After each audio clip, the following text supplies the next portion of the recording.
Hello friends, welcome back to the many video guys and my YouTube channel guys. Today friends, we are going to talk about guys how can we on dark mode in our Redmi phone. Friends, you want to on guys dark mode in your Redmi phone.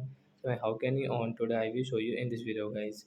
So before starting video friends, first of all you can subscribe the channel guys, click the bell icon and like the video. So friends, now let's see how can we turn on dark mode. Open your phone setting guys and scroll. Friends, you can see this type of setting. So you will have to click on guys your display setting. So we will click on guys display setting, and as you can see guys your dark mode settings. So by right side guys you will have to only click, then guys after 1 and 2 seconds guys you can see guys your background will dark, means your dark mode will on in our Redmi phone.